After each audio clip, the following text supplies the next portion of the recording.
Maka waktu itu saya tulis di sana itu, Bang Yusril, jitu taliban walastu la'iban. Saya datang ke sini untuk belajar, bukan untuk main-main. Ada satu kebebasan yang sangat luar biasa memang sekarang ini. Iya. Apalagi di Facebook kan. Nah, Iya, itu di Facebook inbox ya. Nah, itu kan di inbox ya, bahkan dia masih belum udah nge-inbox duluan. Itu Ustadz udah ngalamin nggak? Ngerasain nggak? Sangat mengalami. Ya, ketika saya ditanya apakah saya akan masuk ke dunia politik atau tidak, saya selalu mensyaratkan dua hal. Oke. Bang Yusril, ini dua hal ini atau dua syarat ini mutlak. Oke. Harus ada dua-duanya. Nggak boleh hanya ada salah satu, apalagi nggak ada dua-duanya. Oke. Kalau hanya salah satu, apalagi dua-duanya nggak ada, saya haramkan diri saya untuk masuk ke dunia politik. Iya. Jangan takut bicara guys, karena di sini bicara santai. Halo teman-teman semua, Assalamualaikum warahmatullahi wabarakatuh. Kembali lagi bersama saya Yusril Iza Mahendra di podcast Bicara Santai. Hari ini saya mau ngobrol dan bicara santai dengan satu anak muda yang kebetulan merupakan ustadz muda di Nusa Tenggara Barat yang sekarang juga sedang menimba ilmu ya di luar negeri. Yang mudah-mudahan nanti kita harapkan ya kata-kata bijak dari beliau, kemudian bagi ilmu dari Ustadz muda ini bisa memberikan inspirasi kepada kita semua, khususnya teman-teman di podcast Bicara Santai ini. Saya sedang bersama dengan Ustadz Fayadi. Ya. Selamat sore Ustadz. Selamat sore Bang Yusril. Sehat Ustadz? Alhamdulillah. Alhamdulillahirrabbilalamin. Jadi teman-teman semua kalau bicara dengan Ustadz seperti ini, jadi harus banyak bismillahnya ya, Masya Allah dan ya subhanallahnya ya. Jadi berbeda dengan konten podcast sebelumnya, mungkin saya sering berbicara dengan para politisi, berdiskusi dengan teman-teman aktivis. Nah sekarang saya ingin menggali banyak hal dengan seorang pendakwah muda yang sangat luar biasa, banyak sekali menginspirasi anak muda di Kota Mataram dan di Nusa Tenggara Barat ya, terkait dengan bagaimana peran anak muda dalam kehidupan sehari-hari. Banyak hal Ustadz yang mungkin ingin kita diskusikan di podcast kali ini, khususnya untuk para anak muda yang mungkin ya ingin mengikuti jejak Ustadz. Ingin menjadi seorang pendakwah muda, kemudian melanjutkan studi di luar negeri. Mungkin teman-teman ingin tahu Ustadz, pengalaman menjadi seorang pelajar di luar negeri, perbedaannya seperti apa dan tantangannya bagaimana Ustadz? Nah, jadi sebenarnya kalau kita membahas tentang kita berkuliah di luar negeri, itu pasti yang akan menjadi tantangan yang pertama adalah di bidang bahasa. Oke. Nah, jadi kan saya itu alhamdulillah sekarang sedang berkuliah di International Islamic University of Malaysia. Nah, jadi ada embel-embel internasionalnya. Oke. Nah, itu sebabnya jadinya mahasiswa yang ada di sana itu ada berasal dari lebih dari 100 negara di sana itu ada. Nah, jadi yang tantangan yang pertama itu ya pasti akan berhubungan dengan bahasa. Apalagi ketika saya berkuliah itu bahasa yang digunakan adalah bahasa Arab. Dan ketika sudah selesai berkuliah kemudian kita bergaul, berinteraksi, itu bahasa yang paling banyak dipakai ialah bahasa Inggris. Bahasa Inggris. Nah, jadi kalau kita membahas tantangan, ya tantangan yang pertama itu tantangan yang berhubungan dengan bahasa. Oke. Apalagi kalau seandainya saya berjumpa dengan orang-orang Arab, ya itu banyak di antara orang Arab itu, dia kalau ngomong itu udah bukan lagi pakai bahasa Arab yang baku, tapi pakai bahasa Arab yang pasaran. Nah, bahasa Arab yang pasaran ini dari satu kota ke kota yang lain itu beda-beda. Oke. Nah, beda-beda. Nah, jadi tantangan yang seperti ini ya, yang saya tidak bisa dapatkan kalau saya berkuliah di sini. Dan memang saya suka dengan tantangan. Nah, itu sebabnya saya memberanikan diri untuk memilih melanjutkan studi ke luar negeri. Ya, yang harus atau yang mewajibkan kita untuk menguasai minimal bahasa Arab dan bahasa Inggris. Nah, itu sudah tidak bisa ditawar. Kita harus menguasai dua bahasa itu. Nah, itu teman-teman semua. Jadi Ustadz muda ini, Ustadz Fayadi adalah seorang ustadz ya yang melanjutkan studi ke luar negeri itu di Malaysia, dan concernnya itu tentang di bidang tafsir Al-Quran dan hadis. Di bidang tafsir Al-Quran dan hadis. Jadi kalau Ustadz Fayadi sampaikan bahwa kita wajib untuk bahasa Inggris dan bahasa Arab. Mungkin teman-teman ada yang mau berangkat belajar ke luar negeri, misalkan ke Jerman misalkan. Itu pasti bahasa Inggris dan bahasa Jerman kan. Bahasa Jerman. Nah, itu tergantung dari negara mana yang kita kunjungi, dan menarik sekali Ustadz. Ketika kita melihat anak muda sekarang, ya, tantangannya sangat luar biasa di era globalisasi, di era modernisasi yang sangat luar biasa. Perkembangan teknologi nggak bisa dibendung. Ya, peran anak muda untuk menyesuaikan perkembangan teknologi supaya bisa terus seimbang antara pendidikannya, ya, entah itu pendidikan di luar negeri atau di dalam negeri atau di sini, dengan bagaimana terus mereka mempertahankan yang namanya akademik mereka. Seperti apa Ustadz? Nah, itu saya selama ini selalu melihat bahwasanya dua hal ini sebenarnya bukan hal yang harus dipertentangkan. Oke, antara teknologi dan pendidikan. Teknologi dan pendidikan itu sendiri. Oke. Bahkan sebenarnya kalau kita mau melihat dengan lebih dalam, ya bahkan teknologi itu sangat-sangat membantu akademik kita. Oke. Nah, jadi sebagai contoh ini ya Bang Yusril, bahwa saya itu di ketika berkuliah itu banyak menggunakan kitab-kitab. Nah, itu kitab-kitab yang berbahasa Arab, ya. Dan itu yang kadang-kadang kalau kita mau cari kitabnya yang secara fisik itu sangat sulit sekali. Nah, itu apakah itu disebabkan lantaran dia langka, atau mungkin itu kitab sudah lama sekali. Nah, tapi ketika kita menggunakan media teknologi seperti ada namanya Maktabah Syamilah.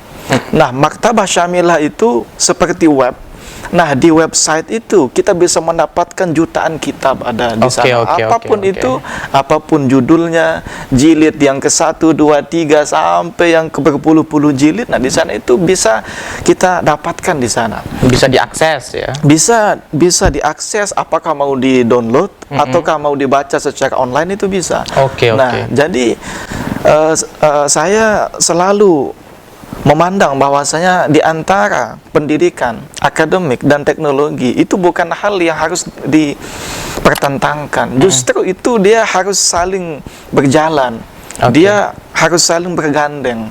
Ya, teknologi akan membantu akademik kita, dan juga sebaliknya juga bisa juga seperti itu dengan akademik kita yang bisa dimaksimalkan. Mungkin nanti di masa depan kita akan memperbaiki teknologi itu. Mungkin kita bisa memajukannya, yang kalau mungkin yang sekarang mana yang masih kurang, nah maka kita bisa memperbaikinya, mengembangkan ya teknologi yang sekarang. Mengembangkannya. Nah, jadi dua hal ini bukan hal yang mesti dipertentangkan. Ini saya mau ambil apa nih? Apakah saya mau fokus di bidang akademik atau saya mau ke teknologi? Ya dua-duanya saja. Tapi di masyarakat juga, bukan di masyarakat ya, di anak muda lah misalkan. Kita lihat realita yang terjadi di Mataram. Kita tahu bahwa kota Mataram ini kan adalah salah satu kota pendidikan di NTB, di mana pendidikan perguruan tinggi banyak sekali, yang secara langsung juga mahasiswa itu banyak, gitu kan. Ketika kita lihat kondisi hari ini, anak muda juga yang dalam tanda kutip ya, itu mahasiswa, itu justru jadi budak zaman dan sampah peradaban. Bahasanya seperti itu karena akhirnya terlalu fokus terhadap perkembangan teknologi dan kemudian menyampingkan yang dimaksud dengan akademiknya mereka. Datang dari Bima misalkan, datang dari Sumbawa misalkan, ke sini untuk ya udah ninggalin akademiknya, main game. Jadi sampah zaman, budak peradaban akhirnya. Itu pandangan Ustadz ya gimana? Apa yang harus mereka lakukan? Ini sebenarnya teknologi ini sama dengan pisau. Pisau ini akan menjadi alat yang sangat luar biasa manfaatnya di tangan orang yang tepat. Tapi sebaliknya, ketika pisau itu dipegang oleh orang yang tidak tepat, maka bisa jadi pisau itu akan digunakan untuk membunuh ataukah untuk mengancam dan lain sebagainya. Sama dengan kemajuan teknologi yang ada saat ini. Ya, kalau seandainya kita bisa memanfaatkannya dengan baik, maka ini akan sangat-sangat membantu kita. Tapi memang betul, sebaliknya kalau kita tidak mampu untuk memanfaatkannya, maka kita yang akan dimanfaatkan oleh teknologi. itu Terjerumus sendiri. kita. Terjerumus. Iya. Nah, maka cara yang terbaik itu sebenarnya ialah kita berlatih bagaimana caranya untuk mengontrol diri kita sendiri. Untuk mengendalikan diri ini sebenarnya adalah inti daripada segala masalah kalau menurut saya. Iya. Yang mana seandainya kita bisa untuk mengendalikan diri kita, ya, jam sekian saya harus begini, kemudian jam sekian saya harus begini, kemudian saya harus menggunakan teknologi itu untuk ini, tidak boleh untuk ini, maka di saat itu saya yakin pasti teknologi itu akan tunduk kepada kita. Oke, teknologi yang akan tunduk kepada kita. Tunduk kepada kita. Tapi sebaliknya, kalau kita tidak bisa mengendalikan diri, tidak bisa mengatur diri kita sendiri, kita lupa apa yang lebih penting. Iya, benar. Yang mana kita hanya fokus kepada, ya, ada sosmed, ada IG, ada TikTok, ada Twitter, ada segala macam. Iya. Nah, itu malah bukan kita yang menundukkan teknologi, tapi kita yang tunduk kepada teknologi. Itu yang berbahaya. Nah, bicara tentang ditundukkan oleh teknologi, di luar negeri, mahasiswa di luar negeri kayak gimana kondisinya? Teman-teman dari Indonesia, apakah banyak yang ditundukkan oleh teknologi atau ya mereka menundukkan teknologi, Ustadz? Iya. Nah, ini memang yang saya lihat ini juga berbeda di antara masing-masing individu. Ada yang memang dia ditundukkan oleh teknologi, tapi juga banyak juga yang berhasil untuk menundukkan teknologi itu. Sebagai contoh, saya satu kamar dengan orang dari Tanzania. Afrika. Nah, di saat itu, ketika saya berkenalan, yang pertama kali saya berjumpa di kamar, waktu itu dia sedang sama kakaknya. Ini bahasa Arab pakainya, Ustaz, ya? Ini bahasa Inggris. Oh, bahasa Inggris. Ya. Oke. Nah, jadi yang waktu itu, yang pas saya jumpa, dia langsung nanya sama saya waktu itu, sudah hafal berapa juz, katanya. Dia langsung nembak, ini sudah hafal berapa juz. Nah, maka lama-lama saya tanya, anak ini yang teman saya sekamar yang dari Tanzania ini hafal 30 juz dan saat ini beliau itu mengambil jurusan engineering ataupun teknik. Nah, dan ya kemudian saya berinteraksi dengan dia, saling bercerita. Kemudian hampir setiap malam saya simak dia merojaah, ya, mengulang hafalannya kembali. Kemudian 3 bulan setelah itu, Bang Yusril, saya kaget. Dia datang ke kamar bawa robot. Saya tanya, ini siapa buat? Saya yang buat, katanya. Dia yang buat? Dia yang buat. Oke. Nah, jadi di saat itu saya sangat-sangat sadar bahwasanya kita menghafal Al-Quran, kita menghafal hadis, yaitu ya sebenarnya bukan alasan untuk kita menjadi orang yang terbelakang di dalam bidang teknologi.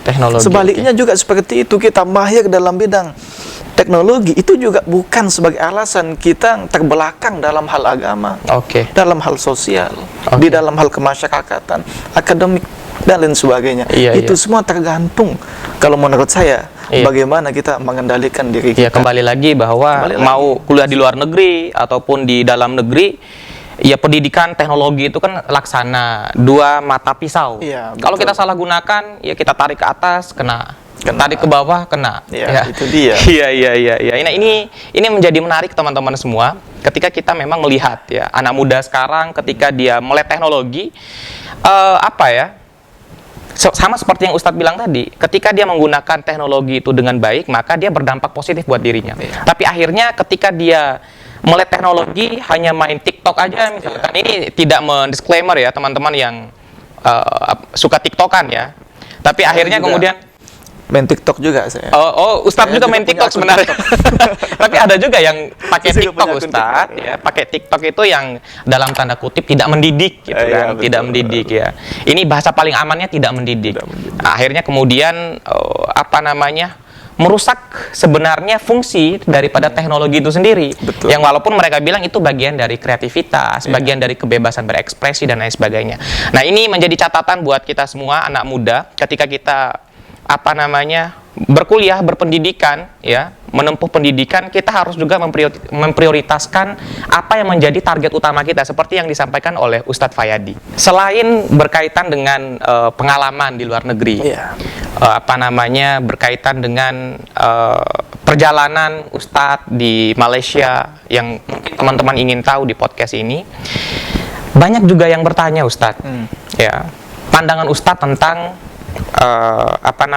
pergaulan anak muda sekarang yang sedikit-sedikit karena teknologi misalkan berkenalan di media sosial, berinteraksi antara laki-laki dan perempuan. Pandangan Ustadz tentang kebebasan yang begitu vulgar di ruang-ruang publik ini bagaimana? Bagaimana anak muda bisa mengontrol dirinya? Ada satu kebebasan yang sangat luar biasa memang sekarang ini, apalagi di Facebook kan. Nah, itu di Facebook inbox ya. Nah, itu kan di inbox ya, bahkan dia masih belum udah nge-inbox duluan. Itu Ustadz udah ngalamin nggak? Ngerasain nggak? Sangat-sangat mengalami. Apalagi yang di IG kan, di IG via DM dan lain sebagainya. Apalagi sekarang ya, yang laki-laki ya di pagi chat sama si A, kemudian di siang sama si B, C, dan seterusnya. Ustadz pengalaman atau gimana Ustadz? Bukan. Ini tuh bukan pengalaman. Ini cerita teman mungkin ya. Teman curhat ke Ustadz ya, paginya ngechat si A, B-nya si C ya. Betul. Malamnya si D ya. Ini luar biasa buaya-buaya nih. Lanjut Ustadz. Saya selama ini selalu mengatakan bahwa saya tidak ada kebebasan yang absolut, itu nggak ada. Ya, nah, jadi kebebasan apapun namanya itu dia harus dibatasi, ya. Nah, jadi bahkan hak asasi manusia saja itu dibatasi oleh hak asasi manusia yang lain. Nah, jadi satu kata yang bernama kebebasan itu sebenarnya dia harus juga diikat, ya.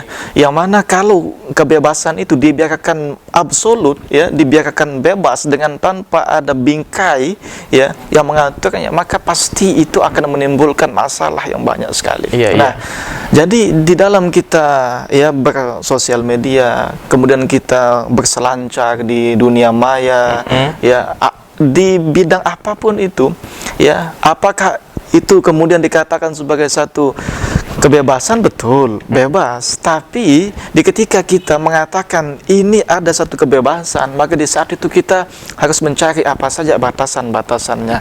Dan kalau menurut saya, batasan yang terbaik itu ialah batasan-batasan syariah.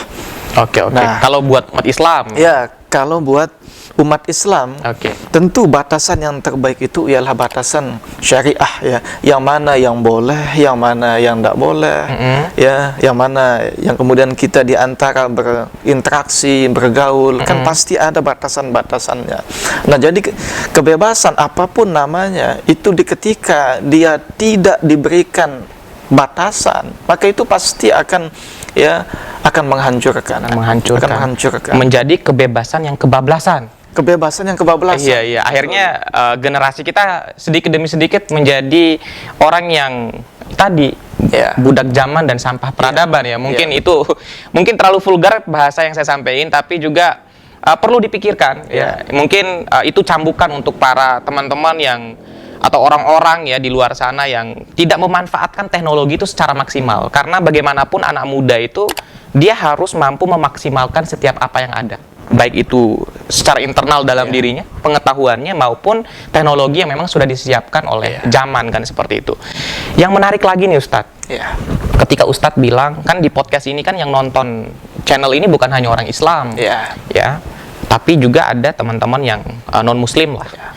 Ketika melihat teknologi harus ada batasan. Kalau orang Islam, anak muda itu menggunakan standar syariat. Nah, teman-teman yang non-Muslim ini, dia menggunakan standar apa ketika ingin bersosial media misalkan, memanfaatkan teknologi dari pandangan Ustadz sebagai seorang anak muda? Nah, jadi kalau yang menurut saya untuk saudara kita yang non-Muslim itu sebenarnya standar-standarnya itu banyak sekali, ya. Apakah dia mau menjadikan agamanya itu sebagai Standarnya, oke. itu juga boleh-boleh saja. Kemudian juga kita di Indonesia ini, kita sebenarnya kalau menurut saya, kita ini ialah negara yang paling banyak standarnya, yang paling banyak normanya. Ada kita punya norma sosial, ya, yang mana terus ada adat istiadat. Benar. Yang mana terus adat istiadat ini di satu daerah, ya, itu berbeda-beda. Cocok. Nah, jadi di Mataram dengan di Lombok Timur pasti akan ada yang berbeda. Benar. Nah, jadi kalau kita mau mencari standar yang lebih luas, maka adat istiadat, ya, kemudian norma-norma kesopanan, kemudian sosial, itu bisa sangat-sangat bisa untuk kita jadikan sebagai standar. Nah, jadi soalnya yang kalau misalkan saya mau membahas, oh ini di agama ini begini standarnya, juga saya ndak memiliki ilmu yang berhubungan dengan agamanya masing-masing. Nah, jadi kalau yang menurut saya jawaban yang paling bisa untuk saya berikan ialah, ya, kita memanfaatkan ataupun mengamalkan adat-adat istiadat yang sudah ada, yang memang itu sudah diajarkan oleh nenek moyang kita, kakek kita, kakeknya kakek kita, dan seterusnya. Ya, benar. Nah, jadi itu kalau menurut saya bisa, sangat-sangat bisa, ya, bahkan untuk kita jadikan sebagai standar di dalam kita, ya, berinteraksi, ya, apakah itu di dunia nyata ataupun di dunia gaib seperti ataupun di dunia maya, Ustaz. Dunia maya, ya. Kalau di dunia gaib itu udah bahaya tuh, kalau dunia bahaya. Kita juga belum mau berinteraksi di dunia gaib. Nah, ini menarik, Ustadz, ya. Ketika ini pesan dari Ustadz Fayadi, seorang intelektual muda, ya, Nusa Tenggara Barat yang sekarang menimba ilmu di Malaysia, bahwa memang kita harus mematuhi norma sopan santun yang tumbuh subur di tengah-tengah masyarakat. Kalau dalam istilah kami di orang hukum itu, istilahnya adalah living law. Hukum yang hidup di dalam masyarakat itu harus menjadi standar, ya. Jadi teman-teman kalau mau goyang-goyang di TikTok, ya, itu pikir juga generasi kasihan. Betul. Gitu, kan? Itu pikir juga generasi kasihan. Ya, untuk kita bisa menghindari masalah-masalah yang seperti ini, ya, sebagai umat Islam, ya, kita sudah diberikan bingkainya ataupun batasan-batasannya yang disebut dengan syariat.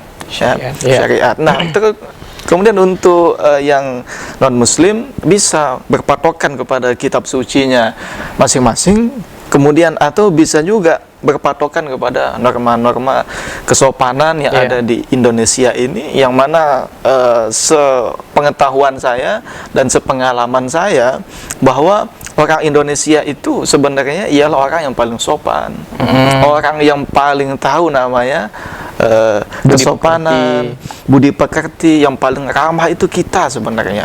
Nah, maka adat istiadat, norma-norma yang sudah ada, yang sudah tumbuh dengan sangat luar biasa baiknya, ini harus sama-sama untuk kita jaga.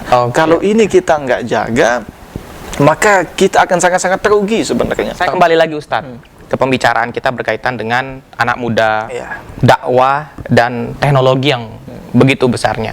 Saya sepakat bahwa memang harus ada kontrol dari nilai-nilai budaya, nilai-nilai adat istiadat. Misalkan kalau di Lombok, Ustadz, di Lombok ini kan kalau ada orang, misalkan mahasiswa kedapatan tinggal berdua, misalkan, itu kan bisa langsung dinikahin tuh sama masyarakat. Nah, itu menunjukkan bahwa memang ada kepekaan sosial. Masyarakat sangat peka terhadap nilai luhur yang memang harus dijaga. Apalagi kalau Lombok kan daerah 1000 masjid, ya, jadi nilai-nilai Islam itu harus dijaga.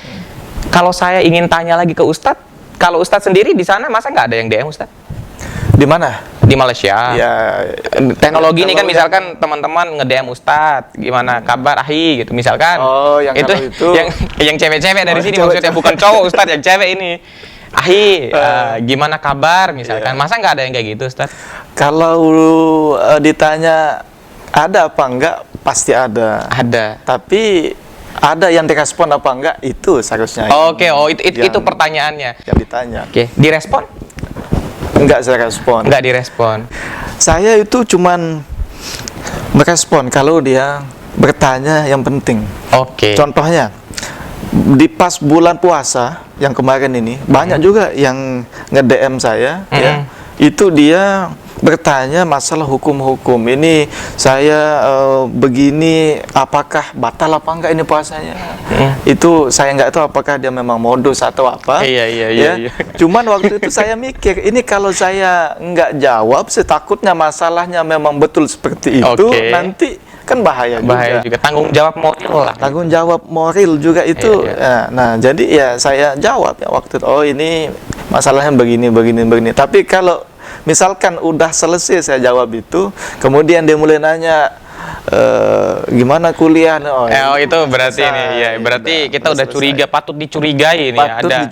Ada apa namanya? Ada anasir-anasir lain ya, di lain memang mau belajar kan. Betul. Nah, ini sekaligus untuk memberikan pesan kepada teman-teman semua. Saya sedang bersama dengan Ustadz muda ya. Orang luar biasa, intelektual kampus, di luar negeri pula. Jadi teman-teman yang perempuan jangan macem-macem lah. Namanya Ustadz gimana mau dihubungi, mau nge-DM kalian tuh, itu nggak boleh. Jadi harus kita jaga juga, selain menjaga norma sosial, kita juga harus menjaga. Saya punya tanggung jawab untuk menjaga Ustadz muda kan. Supaya anak muda ini tetap sehat dalam berpikir, dalam berinteraksi, terutama berkaitan dengan bagaimana mereka mengembangkan nilai spiritual yang ada di dalam diri mereka. Berarti di Malaysia nggak ada pasangan, Ustaz ya? Nggak ada. Mas, kalau saya seneng aja misalkan Ustadz dengar kalau cewek-cewek Malaysia ini bicaraan kita di podcast ini Ustadz ya. Kalau cewek-cewek Malaysia kan kalau ngomong tuh iyalah kan kayak gitu kan Ustadz ya kan. Betul. Kalau dalam kan dia kayak memanjakan diri gitu Ustadz. Iya. Nggak ada tertariknya sama cewek Malaysia. Nah, jadi ini ada kisahnya nih. Oke, ada kisahnya, luar biasa. Jadi begini, Bang Yusril. Dulu sebelum saya berangkat ke Malaysia, dulu itu sekitar 2 hari sebelum saya berangkat, Bapak dulu ada jadwal untuk mengisi kajian itu di Masjid Baitur Rahman di Skarbele. Di Skarbele. Ya, dan di malam itu, ketika saya sudah mau berangkat itu, di tengah-tengah beliau sedang mengisi kajian itu, saya dipanggil sama Bapak. Fayadi katanya. Maka saya pun waktu itu maju, saya berdiri di depan, saya dimintakan doa kepada semua jamaah yang waktu itu. Nah, dan ketika sudah selesai kajian, satu jamaah itu memeluk saya. Masya Allah. Satu jamaah itu memeluk saya. Kemudian banyak yang datang ke rumah, ada yang bawa kacang asin, ada yang bawa abon, ada yang bawa baju macam-macam. Itu masyarakat Lombok ya. Kearifan lokal itu luar biasa. Nah, itu banyak sekali yang mendukung saya, banyak yang mendoakan, bahkan yang ngasih amplop dan segala macam. Ada yang bentuknya amplop, ada yang bentuknya makanan, ada yang bentuknya baju, ada yang bentuknya sarung. Dan saya waktu itu menerjemahkan hal-hal ini sebagai satu harapan yang begitu luar biasa besarnya untuk saya. Iya. Maka yang waktu itu, ketika saya sampai di kampus, ketika saya sampai di kamar saya itu ada papan tulis yang kecil di depan meja. Iya. Maka waktu itu saya tulis di sana itu, Bang Yusril, jitu taliban walastu la'iban. Saya datang ke sini untuk belajar, bukan untuk main-main. Itu dulu yang saya tulis. Maka di saat itu, ya setiap ada ajakan-ajakan, ayolah sekali kita begini. Itu saya pasti ingat lagi ya. Nanti kalau saya di sini banyak main, saya akan mengecewakan banyak orang. Bukan hanya saya membuat kecewa bapak, orang tua, ibu, ya. Masyarakat pasti akan kecewa sama saya waktu itu. Nah, makanya saya kayak nggak ada niat sama sekali untuk macam-macam lah cewek dan sebagainya. Kalau yang di sana itu, ya itu yang saya rasakan bahwa saya satu harapan yang luar biasa. Ini seolah-olah saya berhutang sama masyarakat. Ya bahwa saya harus balas hutang ini dengan cara saya begitu saya sudah kembali, saya harus bisa menjadi orang yang bermanfaat. Nah, maka kalau saya ditanya apakah saya ada pasangan di Malaysia, sama sekali nggak ada. Saya berpikir untuk hal-hal yang seperti itu. Hutang kepada masyarakat. Hutang kepada masyarakat. Karena masyarakat sudah menitipkan. Bukan hanya agar Ustadz Fayadi menjadi orang di masa depan, tetapi juga masyarakat Lombok menitip harapan bahwa nama baik Lombok ya Betul. di Malaysia itu harus dijaga. Betul. Ya, karakter orang Lombok itu Iya. memang harus bisa ditunjukkan ya, Iya. di Malaysia. Nah, ini menarik Ustadz, Iya. berbicara tentang dukungan masyarakat, berbicara tentang harapan masyarakat untuk Ustadz Fayadi. Teman-teman semua mungkin banyak yang belum tahu bahwa Ustadz Fayadi ini adalah seorang pendakwah muda, anak dari pejabat publik di Kota Mataram. Beliau adalah wakil wali kota Mataram yang juga ya punya tanggung jawab dakwah, dipercaya oleh masyarakat, dipercaya oleh Allah Subhanahu wa taala untuk mensyiarkan agama Islam. Beliau putra dari Tuan Guru. Nah, ini pertanyaannya Ustadz. Apa iya nggak ada niat misalkan ya ketika Bapak sekarang jadi politisi kan? Ada waktunya Bapak istirahat. Ya. Ustadz Fayadi nggak dipersiapkan untuk menjadi suksesor beliau, melanjutkan ikhtiar beliau di satu sisi berdakwah di masjid, tapi di sisi lain juga melaksanakan pesan-pesan dakwah itu melalui kebijakan-kebijakan di pemerintahan. Ustadz Fayadi nggak ada niat untuk masuk politik. Nah, ini cukup berat ini. Ya berat ya. Bang Yusri. Tapi warna bajunya udah Ustadz. Enggak, ini Lanjut Ustadz. jadi ya. Ini sebenarnya bukan sekali dua kali saya ditanya Oke. yang masalah ini. Bahkan yang kadang-kadang saya datang ke acara yang sama sekali nggak ada sangkut pautnya dengan politik. Nah, ini podcast Banyak juga nggak ada yang sangkut nanya. pautnya sama politik, Nah, Ustaz. betul. Iya, iya, iya. Nah, ini jadi ini sudah bukan yang pertama kali saya ditanya.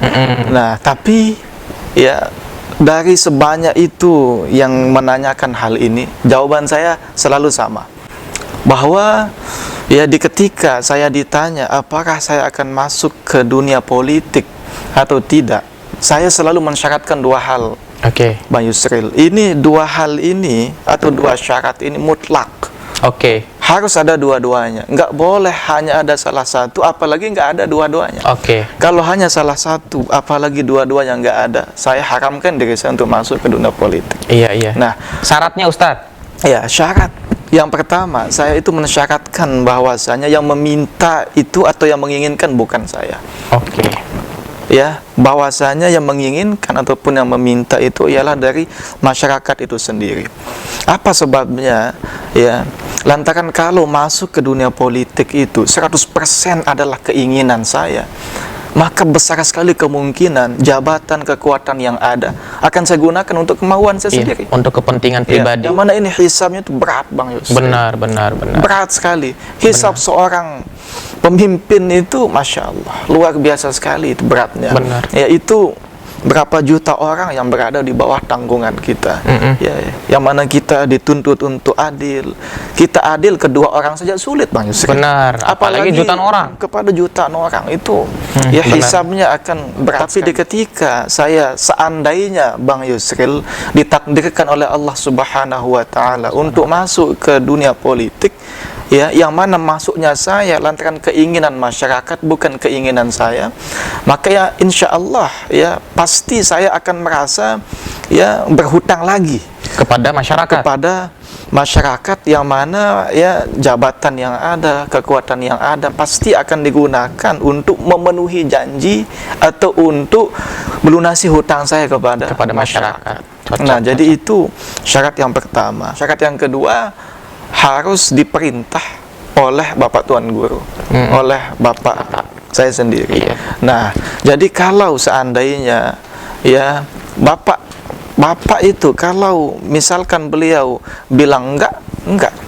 Tapi kalau seandainya Bapak bilang jalan, saya jalan. Jalan. Kalau Bapak bilang duduk, saya duduk. Duduk, Dan oke. memang sudah dari lama saya membuktikan bahwa saya di ketika Bapak yang memerintahkan hal-hal itu seolah-olah mudah. Mudah jadi, ya. Bang Yusril. Tapi sebaliknya, kalau ada satu hal yang tampilan luarnya itu sangat mudah, tapi Bapak bilang enggak, dan saya maksa, pasti berat sekali itu Berat. rasanya. Iya, iya. Nah, jadi Ya, untuk hal-hal yang besar seperti ini, hal-hal yang berat seperti ini, nggak mungkin saya sendiri yang memutuskan.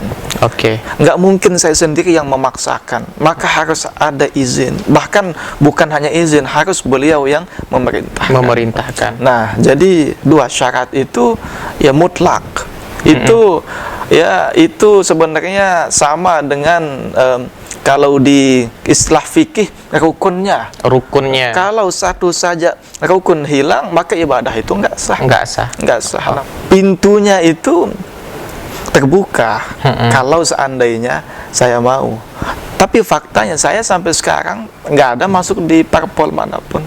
Saya nggak ada ikut di tim yang berhubungan dengan politik dan lain sebagainya, itu nggak ada.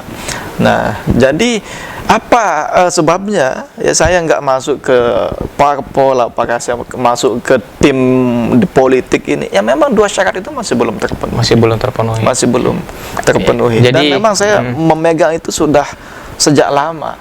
Dan setiap orang yang bertanya, yang saya jawab ini bahwa harus ada dua syarat ini. Kalau ada, insya Allah. Kalau enggak. Kalau enggak. Ya, jadi saya sangat tertarik Ustadz ya, ketika Ustadz bilang bahwa ketika masyarakat, syarat pertama ya, ketika masyarakat menginginkan, maka saya bersedia ya. Kalau syaratnya masyarakat yang menginginkan Ustadz masuk ke ranah politik. Dan itu harus ditambah dengan syarat yang kedua. Itu ditambah dengan syarat kedua, perintah dari Bapak. Saya teringat satu momen ketika Presiden Soekarno, salah satu founding persons kita, itu diwawancarai oleh satu jurnalis dari Amerika, namanya Cindy Adams. Ketika itu Presiden Soekarno didampingi oleh istrinya Ratna Sari Dewi. Ketika waktu itu Cindy Adams bertanya, wahai Bung Besar, ketika Bapak nanti sudah tidak lagi menjadi Presiden Indonesia, siapa kira-kira yang akan menjadi suksesor Bapak? Soekarno tegas menjawab seperti yang Ustadz Fayadi bilang, bahwa pemimpin itu, suksesor saya itu lahir dari masyarakat. Dia tidak ditunjuk, dia tidak menunjuk dirinya, tapi dia lahir dari masyarakat. Nah, ini menjadi satu pesan ya kepada kita anak muda, ketika kita ingin memilih jalan, baik itu jalan politik, jalan pengabdian manapun, kita harus punya prinsip. Dan seorang intelektual muda, seorang pendakwah muda, seorang yang berbagi pengalaman dan pengetahuan kepada kita hari ini, memberikan pesan itu kepada kita semua. Terakhir Ustaz, ya sebagai closing kepada teman-teman di podcast ini, pesannya seperti apa? Harapannya melihat anak muda di era globalisasi yang seperti ini harus terus bisa membentengi diri, memanfaatkan teknologi dengan baik. Harapannya seperti apa Ustaz? Silakan. Nah, jadi kalau untuk yang menonton podcast ini, ya, satu yang ingin saya katakan, bahwasanya kita yang harus mengendalikan kemajuan teknologi, bukan kita yang dikendalikan oleh kemajuan teknologi. Kita yang harus mengatur kita mau seperti apa, bukan teknologi yang mengatur kita harus jadi seperti apa. Nah, jadi yang harus kita lakukan itu ialah jangan anti dengan teknologi. Mari kita bersama-sama untuk menguasai teknologi yang ada itu, tapi jangan pernah sekali-kali ketika kita berinteraksi dengan teknologi, kita justru melupakan ada batasan-batasan syariah, yang mana ketika kita bisa memanfaatkan teknologi dengan maksimal sambil kita memperhatikan batasan-batasan syariah, maka kebahagiaan di dunia dan akhirat ialah satu kepastian. Jadi kebahagiaan dunia wal akhirah itu adalah sesuatu kepastian bagi kita ketika kita bisa menyeimbangkan antara teknologi kemudian dengan manajemen kontrol diri yang baik. Saya punya satu pesan kepada kita semua, yang halal itu jauh lebih menenangkan. Kehalalan itu bisa kita dapatkan dari standar syariah yang bisa kita terapkan dalam kehidupan kita sehari-hari.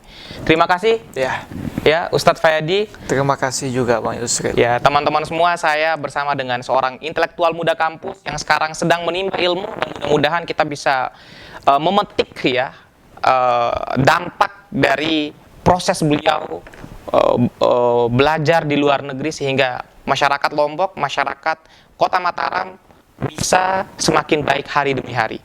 Sebelum kita tutup, Ustadz, ada satu souvenir ya dari podcast Bicara Santai ya, kepada Ustadz Fayadi. Ini souvenirnya dari Oni Kreatif, Ustadz. Oh, Masya Allah. Jadi Oni Kreatif ini adalah salah satu tempat produksi plakat ya, piala dan lain sebagainya. Ini sangat recommended banget buat teman-teman ketika ingin ya berkegiatan dan sebagainya, khususnya untuk teman-teman mahasiswa. Oke. Jadi ini Ustadz satu souvenir dari podcast Bicara Santai ya. Masya Allah. Ya. Dari Yusril Ihzam Hendra Official. Masya Allah. Naik Ustadz. Luar biasa. Bisa diterima Ustadz. Terima kasih banyak Bang Yusril. Terima kasih banyak. Jadi ini penghargaan atas keilmuan beliau di podcast kali, karena sudah memberikan pengalamannya, menceritakan pengalamannya kepada teman-teman semua di podcast Bicara Santai Yusril Ihzam Hendra Official. Mudah-mudahan ilmunya bermanfaat, Ustadz. Dan teman-teman anak muda yang lainnya bisa terus menjaga diri, menjaga pikiran, dan menjaga diri ya, khususnya para tiktokers ya. Jangan lihat yang goyang-goyang lah. Terima kasih banyak Bang Yusril. Siap, oke. Terima ya. Siap. Terima kasih. See you next time teman-teman. Kembali lagi di podcast selanjutnya. Saya Yusril Ihzam Hendra bersama dengan intelektual muda kampus, seorang pendakwah muda di Nusa Tenggara Barat, mengucapkan sampai jumpa dan teman-teman mudah-mudahan selalu sehat. Wassalamualaikum warahmatullahi wabarakatuh.